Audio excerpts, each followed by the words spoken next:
My name is Harper Lane, and for most of my adult life, I've been a square peg trying to fit into a round hole, not in the way people usually mean it.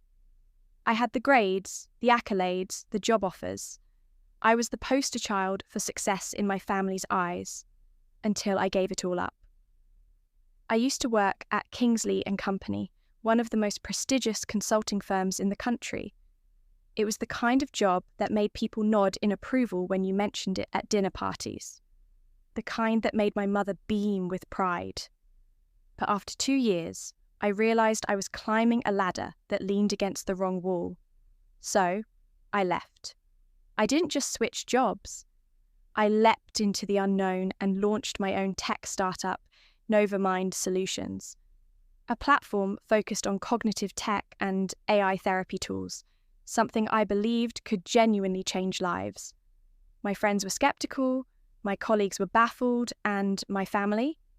Well, let's just say they weren't exactly popping champagne. The first year was brutal. I worked out of a cramped apartment with second-hand furniture and a whiteboard full of dreams. I drained my savings and lived off ramen and ambition. But despite the setbacks, I was more alive than I'd ever been. There was a fire in me that no paycheck from Kingsley and Company could match. I was finally doing work that mattered, to me at least. Whether the world would agree was yet to be seen. My family never understood what I was trying to build. My mother, Elaine, couldn't hide her disappointment. Every phone call felt like a performance review. She'd ask pointed questions like, "Have you considered reapplying to Kingsley?" Or, "Do you think this startup thing is just a phase?" I tried to dodge them with grace, but each call left me emotionally bruised. My sister Claire was no better. She'd chosen a path that our parents understood, married young, settled in the suburbs, 2 kids and a golden retriever named Duke. Her husband Andrew was the worst of them all. A finance guy who thought anyone without a 401k and a corner office was playing house. He'd make jokes at family dinners, things like, "So, Harper, made your millions yet?" Or still coding in pajamas. Their judgment wasn't malicious, I tried to remind myself. They just didn't see value in anything that didn't come with a steady paycheck and a retirement plan. Still, it hurt. I found myself dreading holidays, skipping family events, and avoiding the group chat. Every interaction felt like a reminder that I was the family outlier, the black sheep in a sea of beige. It all came to a head on a rainy Sunday in March. My parents called for a family discussion. Code for intervention. I drove to their house, already rehearsing my responses, preparing for war. Claire and Andrew were already there when I arrived, perched on the couch, like prosecutors ready to make their case. My father, Michael, usually the quiet one, took the lead. "Harper, we're concerned," he said, his voice low but firm. "This project of yours, it's been 3 years. Maybe it's time to think about your future." "I am thinking about my future," I replied, trying to keep my voice steady. "Novamind is my future," Elaine chimed in. "Sweetheart, we just want what's best for you." "No," I said, sharper than I intended. "You want what's comfortable for you." The room went silent. I could feel their pity and their disappointment thick in the air. They thought I was deluded, chasing a pipe dream. I left that day feeling hollow, but more determined than ever. If they wouldn't believe in me, I'd show them. I'd make them believe. 2 weeks after that meeting, the email came. Subject line, "Forbes wants to feature Novamind." I blinked at the screen, half convinced it was a prank. But it wasn't. A journalist had found us through a mutual investor and was fascinated by our work with neural-based therapy tools. They wanted to profile our growth, our mission, and, yes, me. The article went live on a Tuesday morning. I remember refreshing the page over and over, heart pounding as I saw my name in bold letters beneath the headline, "The Woman Behind the Mind, How Harper Lane is Changing Mental Health Tech." Within hours, my phone exploded.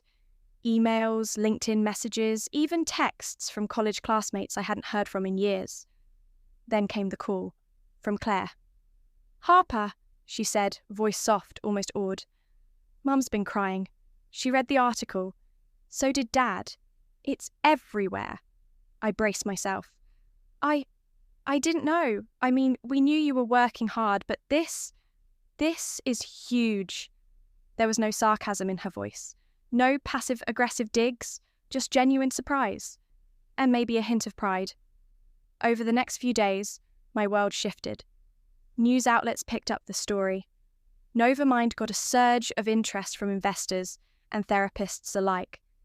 The team was thrilled. Our little dream was finally being seen. And then, slowly, my family began to thaw.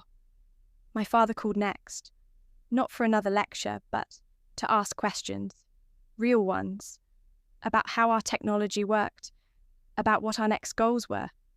I could hear the curiosity in his voice, the quiet realization that maybe, just maybe, he had been wrong. Elaine started sharing the article with her book club and even posted it on Facebook, adding a caption that nearly made me cry, "Proud mom moment." Andrew, ever the cynic, sent a simple text. "Impressive, Harper. Seriously."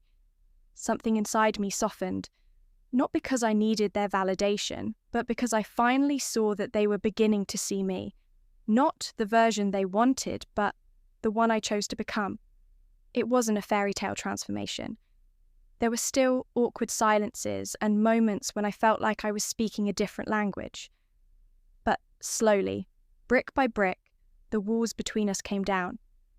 Michael invited me out for coffee, just the two of us. That had never happened before, not without Claire around.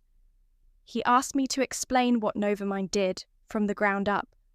I used analogies, I broke down the science, and he listened, really listened. When I finished, he nodded slowly. "I didn't understand before," he admitted. "I thought you were throwing away everything we gave you, but you were building something different, something we never imagined." Elaine became my biggest cheerleader overnight.